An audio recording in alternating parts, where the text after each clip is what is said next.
Oi, get your arse into gear, dog breath. Come on, come on. You dirty dog. Go, move, move. Ugh. Ugh. I'm warning you. You stop one more time and you're going to wake up in a pizza. With extra chilli sauce. Now, come on, will ya? Come on. Trace!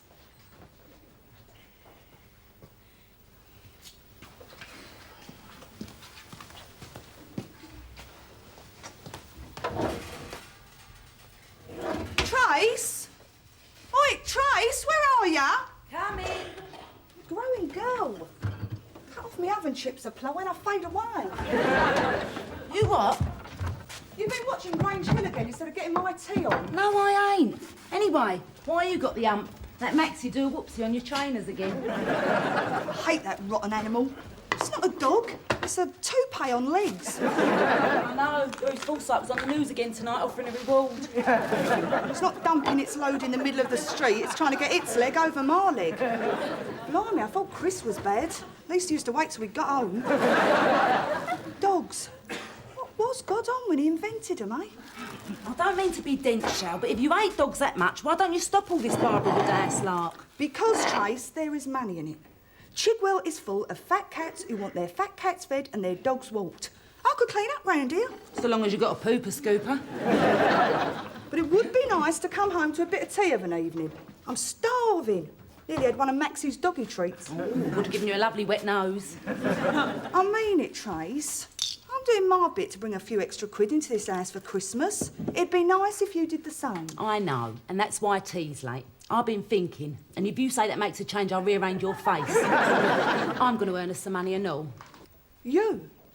Trace, the only wage packets that ever came into this house, Daryl half-inched off security call. I've worked in that awful accountants at Walthamstow, remember? Oh, yeah, I remember. You was a junior typist for at least 10 minutes before Daryl got you up the duff. Do you mind? I was there for 3 months. Anyway, look what I found in the attic.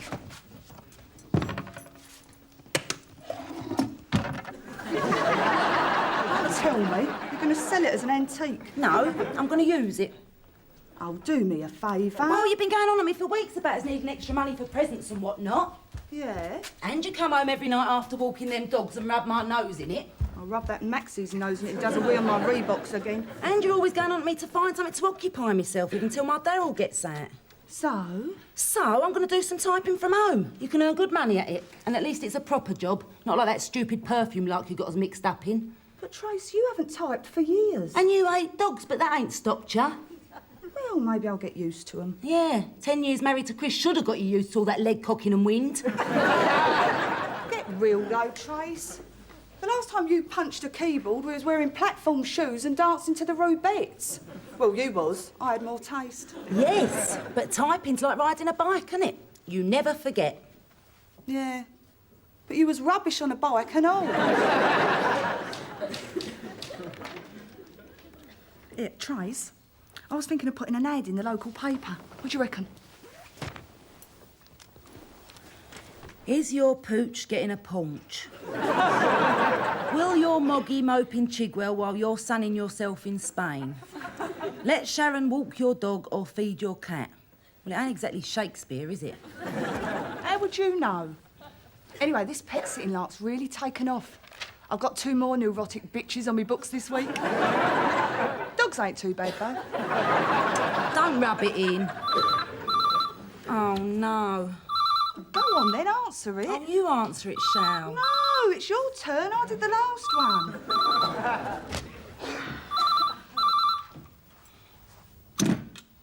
Hello? Yeah, this is Tracy. Yeah, I put an ad in the newsagent's window. Listen, mate, I've seen bigger in a gherkin factory. Oh, yeah, and now I'll tell you what I'd like to do to you. But first, you've got to find a pair of very sharp gardening shears. Oh, I love it when you talk dirty, Trace. Perverts. What do they think this is? British Telecom tart line? Well, your ad didn't exactly help, did it? Clogged up at work. Let nimble-fingered Tracy ease the flow. Well, what's wrong with that? Maybe you should scrap this typing lark. Go in for one of them dirty phone lines instead. You know, let Tracy teach you a lesson. She's spanking good fun. I don't understand it, Shell. Why has your business taken off and mine hasn't? Because I've got a nose for the main chance. I did ducking and diving O-levels, me. Remember when I had that stall down Ridley Road selling them knocked-off cassettes? Oh, yeah. They were supposed to be the best of Shaking Stevens. They were. There's nothing on them. I'll get it. Oh, it's probably one of your dirty old men come round for personal services. Yeah, Trace, do you take luncheon vouchers? Here she is. The woman that taught Cynthia Payne all about the birds and the bees. Couldn't you ever say, hello, Dorian, how lovely to see you? What's she like? What you do? What brings you round? Marcus has taken it upon himself to make a Christmas pudding. I blame Delia Smith. Your Marcus is full of unexpected talents, isn't he? Oh, I wish. And so are you, Tracy Stubbs. Am I? Advertising your talents in the newsagent's window. Oh, not you and all. Listen, Dorian, I'm not into discipline. I don't have a gym slip. And the last time I was tied to a bed, me and Sharon was playing cowboys and Indians. Oh, no, been getting dirty phone calls, have you? How awful. What exactly did they say? Nothing, once we gave him your number. I only want to do a bit of typing, Dor. Why do fellas find that such a turn-on? I read somewhere that all men have erotic fantasies about their secretaries. Or is it their mothers? Chris had erotic fantasies about any woman under 75 with her own teeth. Anyway, I think it's very brave of you to put yourself back in the job market, particularly at your age. What do you mean, my age? I ain't exactly a wrinkly yet. No, but you are competing with bright young girls fresh out of secretarial college. I mean, Marcus has had people under him barely out of kindergarten. Ain't the only one. Believe me, I know what I'm talking about. No, you don't. Since when have you been an expert on the job market? You've never done a day's work in your life. That is not true. I have been on more charity committees than you've had hot dinners. That's not proper work. And I work from home. What? Testing the springs of your four-poster? I write. You what? I write. How else do you think I fill in all my spare time? Dorian, we know how you fill in all your spare time. It's got nothing to do with your creative urges. No, I have always had a way with words, ever since I was little. All right. So what do you write? Fiction, mainly. Like what you tell your Marcus you've been up to of an afternoon. Must you always be so harsh and judgmental, Sharon? Well, show us some of your writing and maybe I won't be. You probably wouldn't understand the long words. Or be able to read my writing. So why don't I type it up for you? Oh, well, that's a thought. Oh, go on, Dor. I'll do a proper professional job. Well, I have been thinking about sending it to a publisher. All right, then. You're on. I am a small business show. And it certainly beats standing round lampposts watching dogs do their small businesses. How is your pet-sitting enterprise doing? Oh, you know me, Dorian. I've always got on well with old dogs. Actually, Marcus has been wondering whether we should get a guard dog. Oh, not one of them Rottweilers. Perhaps. Oh, they're vicious, they are. Oh, listen. What's the difference between a Rottweiler and a Jewish mother? I don't know, Dor. What's the difference between a Rottweiler and a Jewish mother? A Rottweiler eventually lets go.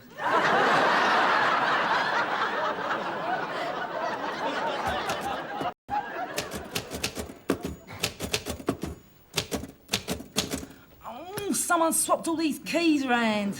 I swear I have. I can type. Of course I can. Easy peasy. You're writing there, Trace. Couldn't be better. You can read my writing, can't you? I can read it, just can't type it. You ready for another coffee yet? Ain't you got a cat tray to empty or something? Right. Give us a shout when you want one, then. Well? She looks just like she did sat in our mum's kitchen doing her maths homework. Well, that's a good sign. No, not really. 10 minutes in, she'd start swearing and start throwing things. Oh, you stupid machine! I didn't tell you to do that. I hate to say this, Sharon, but I fear the worst. Oh, give her a chance, eh, Dora? They do say typing's like riding a bike. You never forget. I thought they said sex was like riding a bike. No, they say sex is like a Chinese meal.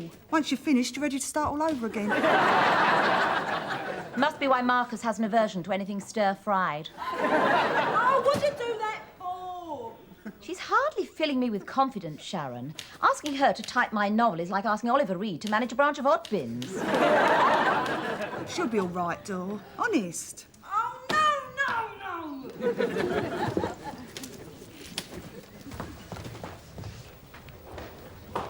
Now what do you want? Just leave me alone, will ya? You sure? Yes. No. Oh, I don't know. You say one word, Dorian Green, I'll shove this typewriter right up your... I'll ignore that because I can see you're under stress. Yeah, and you'll be under the rose bush if you don't give me that back. It's not a very good start, is it? It is your first novel. Don't be obtuse, you know what I mean. What about all these missing E's? I'll fill them in afterwards. Luft de grun sit on the bonnet. Whose side you on? Yes, because Trissy.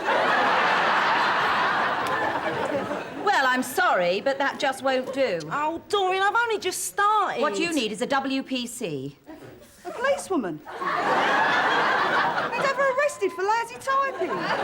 A word processor. Believe me, they're wonderful. I mean, Marcus wouldn't be without his apricot. And my sister swears by her brother. I can't afford a bottle of Tippex, let alone a word processor. Ain't your Garfy got one of them up in his bedroom? Yes, but that's just for playing computer games on, isn't it? Tracy, darling, if he can play Dungeons and Dragons on it, then you can type on it. I can't, I'm too old. It's just a question of getting to grips with the hardware. Sounds right up your street door. Street door! Get it? Street door. Look, my friend Barbara Gold's son, Adrian, is a computer genius. Perhaps he could show you what to do. Oh, would he? Well, if I ask him, he will. He's a very gifted, incredibly dexterous young man. Not another one, Dora. You really are a saucy article, ain't you, eh?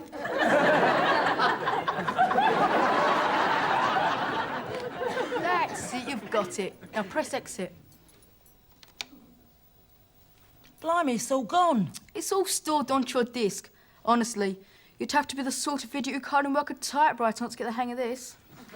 Yeah, well, thanks, Adrian. You've been brilliant.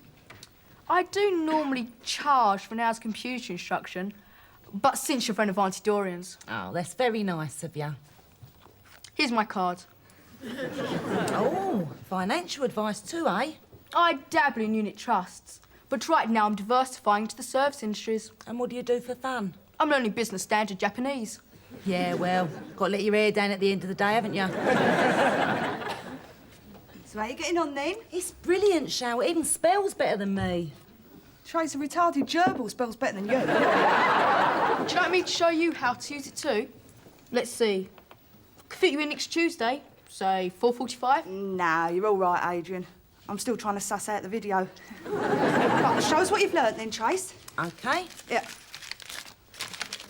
Type up my ad for the paper. Right. Is your pooch getting a paunch?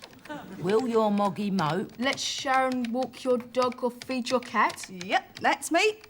I am to pets what Leslie Crowther is to Grecian 2000. But I do all the pet sitting around here. You too? Small world, isn't it? So you'd better stop. You what? You heard? Come on, Adrian. Haven't you ever heard of free enterprise and market forces? Blimey, I'm turning into Rupert Murdoch. This is my patch. It's taken me 2 years to build it up. In which case, a little competition might be just what the capitalist ordered. I can handle it if you can. I don't believe this. I'm standing here playing This Town Ain't Big Enough for the Both of Us with a kid half my age. We'll soon see who's a kid around here. You've done it now, Shao. He's a right little entrepreneur, him. Trace, I was out grafting while he was still a quickie in the back of a Cortina. Trust me, Shao. He'll have you for breakfast. Trust me, Trace, he won't. He will. It was as if after each sight of it he could not believe its effect and had to see it again. It seemed to both envelop him and reject him, as if she was a figure in a dream, both standing still and yet always receding. Blimey, Doy, you can half write.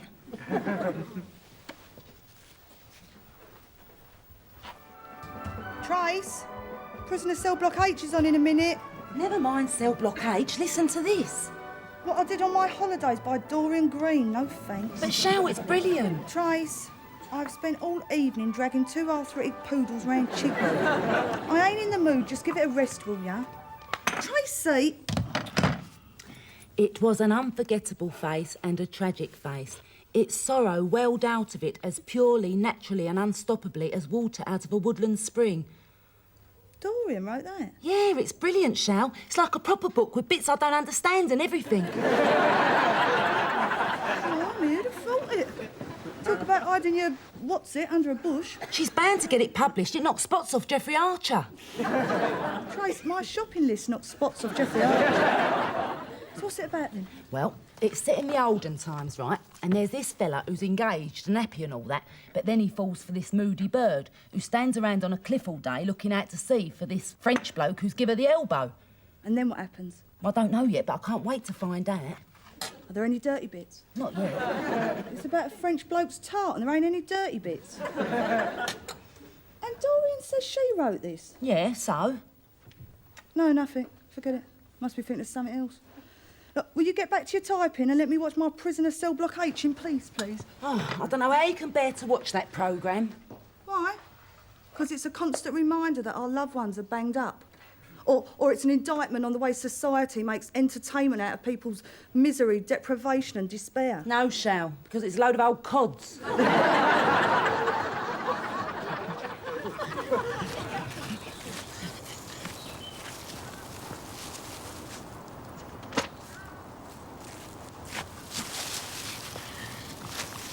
Lost, one lovable ginger kitten answering to the name of Kylie.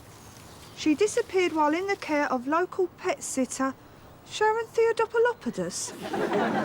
A generous reward is offered as the kiddies are extremely upset at little Kylie's absence. Phone 081 501 0741. Bloody Adrian!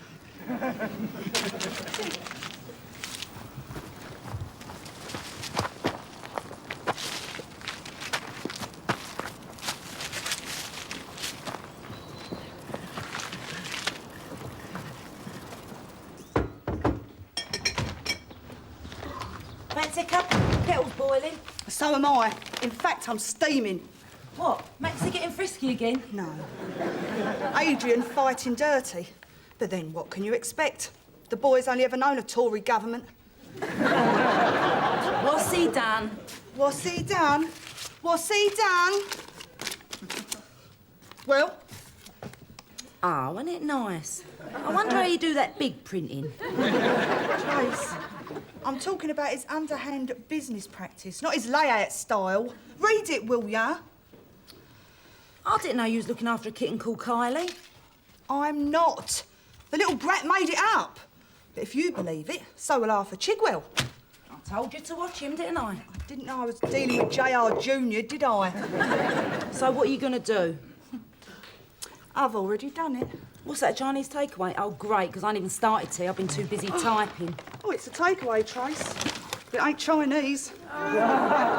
Bloody hell. Where'd you get that? McDonald's. It's their new recipe, crunchy meat pie, Trace. Where's it from? That house on the corner of Briarwood Drive. Apparently its name's Cuddles. You've nicked someone's tortoise. Have you gone mental or something?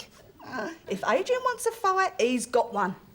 Can you start again or you've lost me, Shell? And Adrian has lost a tortoise. Dorian happened to mention that Adrian was pet sitting that house on Briarwood Drive, right? Well, the owners are back from Marbella the day after tomorrow. Imagine how they'll feel when then Teenage Mutant Ninja Tortoise don't throw itself into their laps, eh? You mean you've kidnapped it? Yep. And Adrian isn't getting it back till we resolve our business differences. This trace is what's known as a bargaining tool.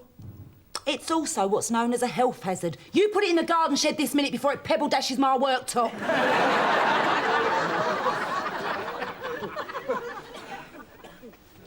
Read that back to me, will ya? Found. One tortoise answering to the name of Cuddles. Carelessly lost while in the care of local pet sitter Adrian Gold. Yeah, now what? Nah, scrap that. It's too polite. How about either we make a deal or the tortoise gets it? Do you really think he's going to fall for this? He better. Hell hath no fury like a Sharon scorned. I'm worried about you, Shal. You're in serious danger of losing your marbles. I just don't like being taken to the cleaners by some spotty little herb, but all You were right. just the same when we were kids. Couldn't bear to be parted from that Cindy dough Auntie Sylvie gave you, just 'cause you knew I wanted it. I gave her to you in the end, didn't I? Yeah, for me 21st. I always wanted an action man. Some things never changed, do they? Anyway, come on, get on with the ransom note. Put. If you want Cuddles back, get in touch.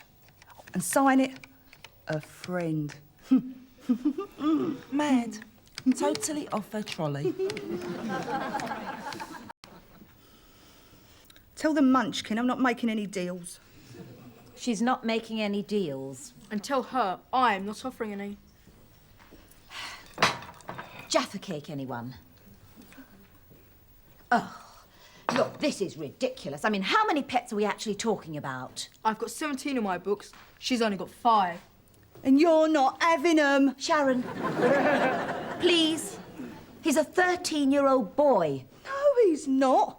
He's a fully grown rip-off merchant trapped inside a kid's body. Whose body did you get trapped inside? Cyril Smith's? Do you hear that, door? If that's an innocent 13-year-old, I'm Tina Turner. I do think you're being a little unreasonable, Adrian. This is my patch, and I'm not going to give it up to some stupid, lazy, unscrupulous housewife from Edmonton. Listen, Adrian. Edmonton is where I learned to run rings round evil little villains like you. Sharon, pull yourself together for goodness sake. Tell him. Look, how about going into partnership with each other? Or splitting Chigwell into 2 parts? I'll split him into 2 parts. What would your father do if he heard about all this unpleasantness, Adrian? Buy me a new bike? That's what she usually does. That'll be the ambulance. I booked one in case I couldn't resist murdering the little creep. Sharon, please, a little restraint. All right, forget murder. Any advance on a stick here? Is he here? Is who here? Adrian, I need him. Oh, Adrian, you've got to help me. Why? 'Cause I've lost it. Lost what? Dorian's novel.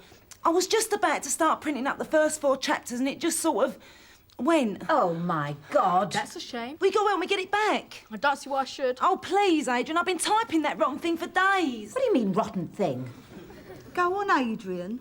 There's a good boy. 2 minutes ago, I was an evil little villain. You are. We're knobs on. Oh, will you listen to yourself, Sharon? Will you listen to me? Now, I know how we can solve this ridiculous impasse. If Adrian would very kindly come to Tracy's assistance and rescue my novel, perhaps you would consider a friendly takeover of your pet business, Sharon. I don't know. Sharon, you give him his tortoise and let him help me, or you'll be back in that Edmonton carsy of yours before you can say I'm fit for human habitation. All right, then. It's all yours, Adrian. I knew we could resolve this amicably. I'll stuff all that officer and a gentleman business. Just come out and sort me out. I was just about to take a shift. Well, thank God that's over. Yeah. And nobody lost face. Nobody lost face. You practically rolled over and died. No, I didn't. Oh, admit it, Sharon. He's won. Your clients are now his clients. Oh, my clients. Big deal. 2 geriatric poodles that are retiring to Bournemouth next month. A tabby with diarrhoea. And a schizophrenic sausage dog. Oh, and Maxie's owners give me the sack. Why? What happened? Well, a couple of days ago, me and Maxie was out and he tried to get his end away with the Great Dane. So, the Great Dane weren't having none of it. He took a chunk of Maxie's end away. Oh, dear. Was he badly hurt? Well, put it this way, he won't be wearing ballet tights again. So, that's it then? Yeah, what a relief. Now I'll be able to relax. Maybe do a bit of reading. Oh, yes. Yeah. I got a great book out the library the other day, Dorian. The French Lieutenant's Woman. Ever read it, have you? I don't think I have, no. Oh, you should, Dora. Maybe you'll pick up a few ideas. I just thought you ought to know Adrian's fixed the word processor. It's printing there. You'll be able to read it in a minute, Shell. I think I already have, Trace. What do you mean, you can't have? Why'd you do it, Dora? Why'd you nick dirty great chunks out of someone else's book, eh? Because I didn't think you two read anything but titbits. The French Lieutenant's Woman's on telly every other Christmas. He was bound to be discovered. The French Lieutenant's Woman. I knew it rang a bell when I was typing it. Oh, all right. All right, it was stupid of me, I know. When I looked at my own stories again, they seemed so trite and pathetic. I knew you two would just laugh at me. At least this way I thought you might think I had some talent. You silly cow. What does it matter what we think? As far as you're concerned, we're two thick tarts from Edmonton. You speak for yourself. But it does matter. You're my best friends. Oh, Dor. Here, I'm still getting paid for it, ain't I? Well, couldn't you look at it as work experience? No, I couldn't. Oh, all right. Well, I may as well admit it, I'm no writer. I mean, what have I got to write about? You. The woman that's done things Jackie Collins has only dreamed of. What do you mean? Dot, if you was to write about what you and your toy boy Luke get up to, and down to, they'd be snapping up the rights to a mini-series before you could say Jane Seymour. Do you think so? Yeah, you put it down on paper, I'd certainly read it. Yes, I think you've got something there. Where you going, Dot? Luke's. Well, before I start writing, I just think I ought to get down to some serious research. What'll I do when you are far away and I am blue? What'll I do when I'm alone with only dreams of you that won't come true? What'll I do?